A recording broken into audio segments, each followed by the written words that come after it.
Welcome to the Giving Voice to Depression podcast, produced in partnership with the A.B. Corker Foundation for Mental Health. We are your co-hosts, Bridget and Terry. Each week, through intimate, candid conversations with guests, we explore different perspectives on and experiences of depression. We keep it real because the illness is real. We keep it hopeful because there truly is hope, in spite of what depression tells you. We are not experts or therapists. We are sisters and best friends who live with depression and have interviewed hundreds of other people who do as well. We've learned that hearing others speak openly and without shame about their experiences makes it easier to believe depression is a common and treatable illness, not a personal failing. You are far from alone. Hello, Bridget. Hi, Terry. Well, we find ourselves just a few days away from Thanksgiving again, and everything continues to be unsettled and unsettling. These are indeed such strange times. And that's precisely why we reached out to psychologist and author Dr. Maggie Mulqueen after we read her post on NBC Think titled "COVID Means Thanksgiving and Christmas Will Be a Bummer. Don't Make It Worse by Urging Joy." We wanted to talk about the psychological impacts of this time in our lives on these upcoming holidays. And get some advice from a practicing psychologist about things we can do to help ourselves and each other to pivot, reframe, and hopefully actually enjoy this holiday season. We originally recorded this interview a year ago, thinking it would be the one and only pandemic Thanksgiving in our lives. Yet, here we are. In spite of the vaccinations, boosters, and loosening restrictions, things are still peculiar and challenging. Here now is Dr. Maggie Mulqueen giving her voice to depression. Dr. Mulqueen says that even in more typical times, for her and most other therapists, November through March is the busiest time in their patient calendars. Well, I think it's the combination of it's winter and the major holidays. So this, with seasonal affective disorder that many of us experience, with the shorter days, the colder temperatures, the things that we think of as cozy, meaning being indoors, windows closed, doors closed, which we're now being told is unsafe. And it's also the time that people typically do have more vacation time and can travel further if they need to be with loved ones. This is a hard thing to give up. Mulqueen says typically her patients start talking about celebrating the holidays around August. She says after canceling gatherings because of the pandemic, they held out hope that maybe they'd see family members around the holidays. And anticipating that some still aren't comfortable or able to gather can be a tipping point, leading many, she says, to despair.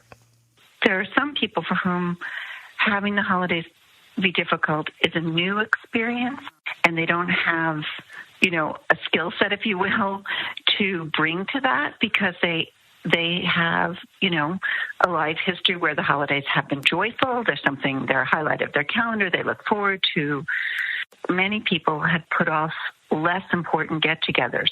They might have typically see family over the summer or something like that, thinking, but certainly by, Thanksgiving or Christmas, we'll be able to do what we always do. And now finding that they can't leaves them really depressed and kind of without a way of approaching it because they've never had to think differently about the holidays. And then, Mulqueen says, there are the people who, for any number of reasons, have always found this time of year and the holidays difficult. To perhaps avoid it, they have spent Thanksgiving volunteering to serve meals or having Friendsgiving instead of family gatherings. Even people who have had coping skills for managing the holiday blues, many of them are feeling deprived of their usual ways of managing the holidays. And in between are those who enjoy, but don't wait all year for, the occasion to share time, space, and traditions with family or friends. Mulqueen writes, home for the holidays doesn't have quite the same ring when we've been stuck at home with each other. She writes, any place but home is some people's holiday wish this year. And then the third category, I'd say, is people who typically look forward to the holidays as a chance to see people when they've already been living with those people now unexpectedly for months. So you have students who should have been off at college, but they've been living at home, or young adults who have jobs or don't have jobs who've been, home. And so I think for many of us, one of the impacts of the pandemic has been that every day feels the same. It's very hard to have something feel different.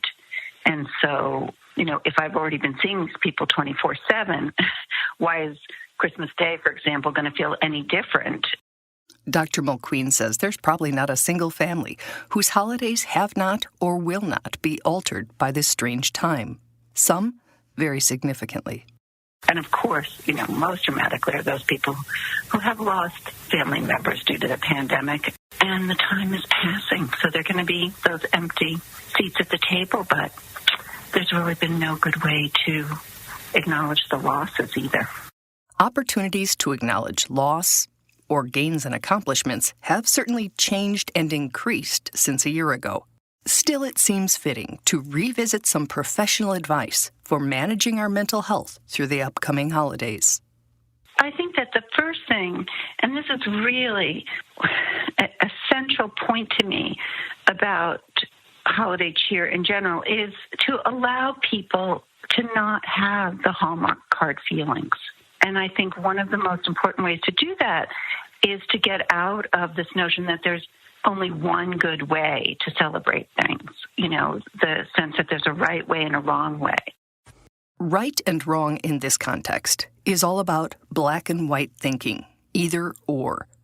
The holidays should be the way they've always been, or they're going to be horrible. Therapists like Mulqueen believe we'll all have an easier time dealing with, life in general, if we can learn to simultaneously hold two seemingly conflicting thoughts and allow for both. There might be fewer people at your Thanksgiving Day table, and it could be joyful. There may be some heartache, and there may be moments of gratitude that rather than saying, unless we have, a slew of people and are passing around food, that's the only way to celebrate. And I think if we can tolerate and allow, let alone support or encourage people to have a full array of feelings. So, it's a both and. It's not saying it's going to be miserable because we're not all together, but nor do I have to have some kind of phony sense of, isn't this just great? And I think that through that, then there's a path to have it not feel either inauthentic or as just a complete loss. And is that the same advice for people living with or newly experiencing depression? Well, I think if your baseline is already one of depression, I think it is really important to acknowledge that and to hopefully have a trusted person or two in your life, be they, friends, family, professionals, where you can bring your full authentic self and say, I see the decorations in the store, I hear the music, the holiday movies are playing on TV, and I just don't have the energy this year in particular to participate. And I think when we can be authentic and when there is someone in our life who is big enough to hold our feelings, they become less scary. What's scary is if we're met constantly with people trying to talk us out of our feelings, out of their own fear of being overwhelmed by somebody's feelings. And, if somebody can say to you, I hear that you're sad, and how about if we take a walk together? Or I know that the holidays are a difficult time for you, so what would you think about meeting for coffee? The other thing Mulqueen finds essential for mental health is a sense of purpose. I'm always asking people to think about where or how they can cultivate a sense of purpose. And so if it's a tough year for you, but you have a neighbor across the street who might be delighted by some cookies, could you bake cookies and deliver cookies and have a sense of purpose that you brought joy to somebody else? That doesn't deny the fact that it's a difficult time for you, but it means it's not only a difficult time for you. You are also capable of bringing joy to others. And there's such strength and mental health that can come from that. And that purpose can be loving on your family, yourself, a friend, caring for your pet or your houseplants, working, your faith. Anything that gives you a reason to get out of bed. These many pandemic-affected months have been called, among other things, a collective trauma. We've all experienced some effects, and those of us with depression, anxiety, and other challenges, perhaps more so. But it's not over yet. Dr. Mulqueen believes there will be additional psychological fallout in the future. Again, she made these comments a full year ago, though many will find them still accurate and timely today.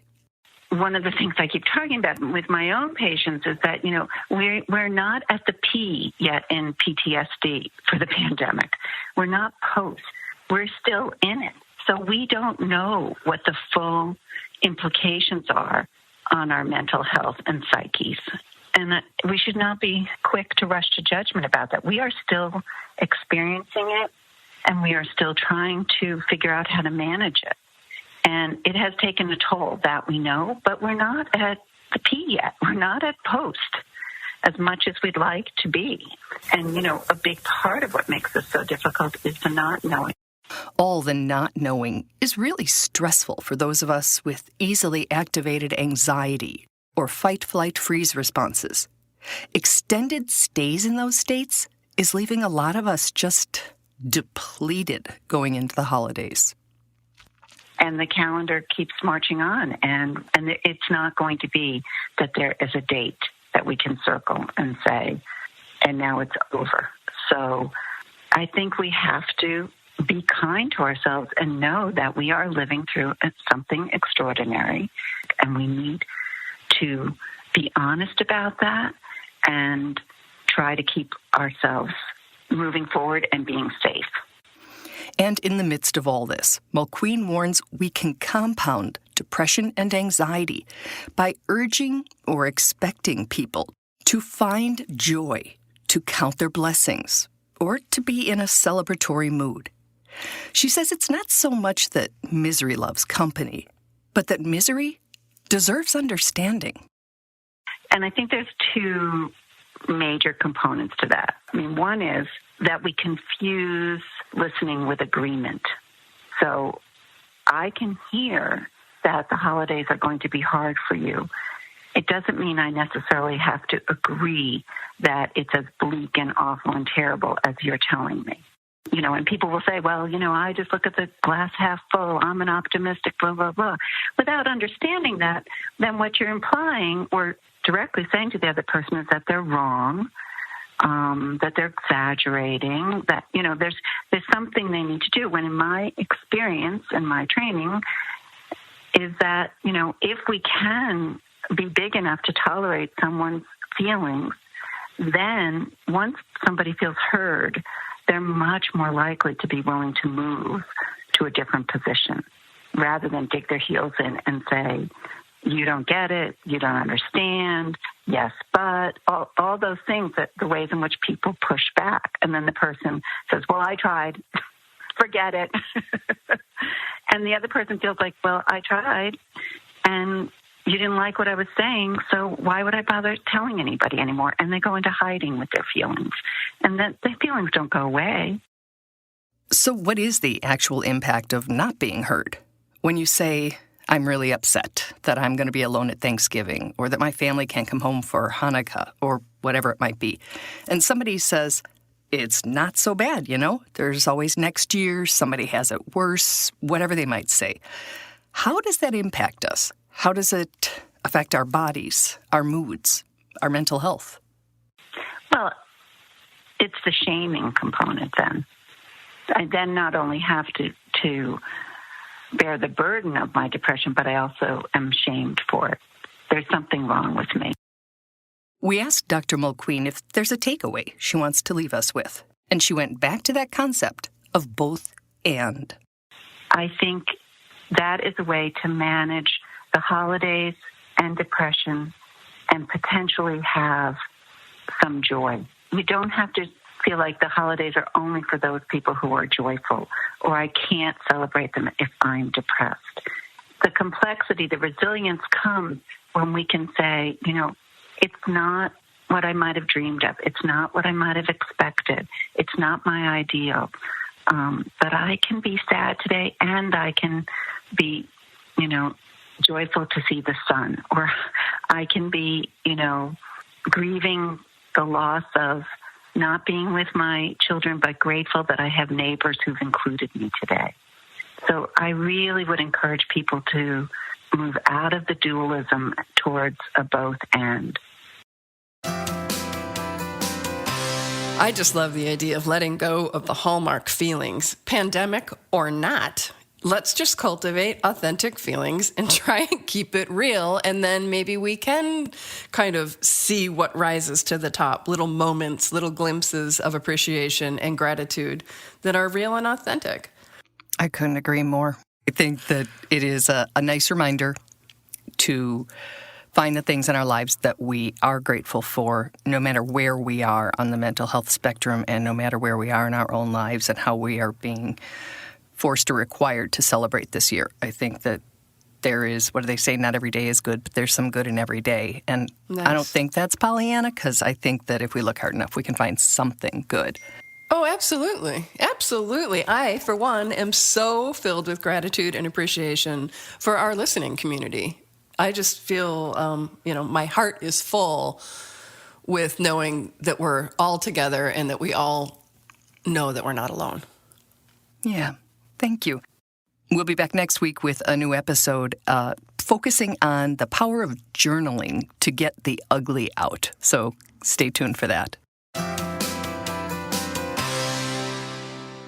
We truly hope that our podcast brings a little more understanding, helps you better articulate your experience of depression, or better understand how to support someone else's. We invite you to join us for daily posts on the Giving Voice to Depression Facebook page and on Twitter and Instagram at Voice Depression.